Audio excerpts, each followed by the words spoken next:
Преди време имах запитване в коментар под едно от видеята ми как се изважда тази ръчка за стъклото на задната врата. В това видео ще покажа как. Нека да погледнем в ръководството за ремонт и техническо обслужване на Opel Vectra B, как е показано там.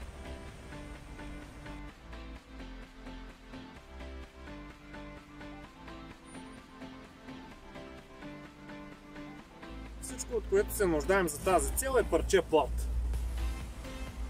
Поставям плътът тук между пластмасовия пръстен и ръчката. Сега ще ви покажа отблизо къде и как точно.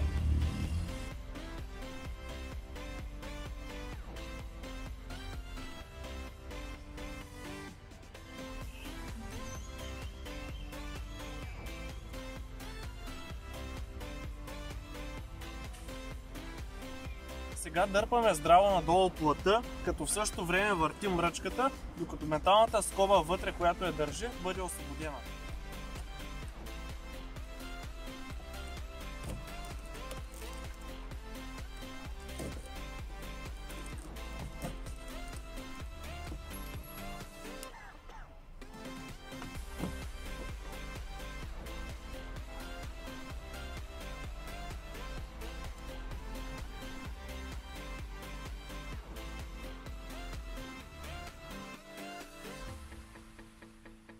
Ето тази скоба държи и не позволява на ръчката да излиза от мястото си.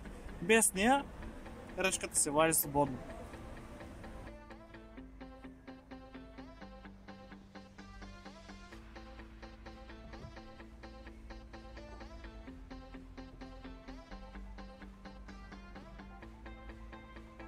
От тук нататък за махането на облицовката на вратата, предполагам много от вас са наясно с процедурата.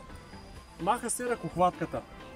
По тази решетка, капачка и тапа има по един болт, а тук в долната част развиваме два болта.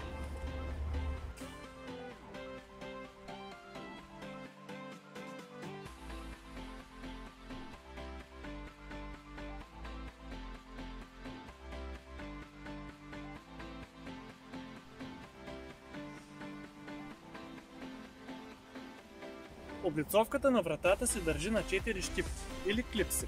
Не знам точно как им викат на тези неща. Може да напишете в коментар как точно се наричат.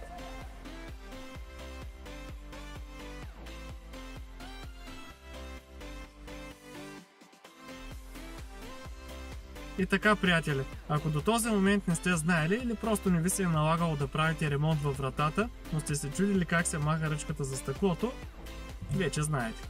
В заключение мога да ви пожелая безаварийно шофиране и по-малко поводи за ремонти. Чао!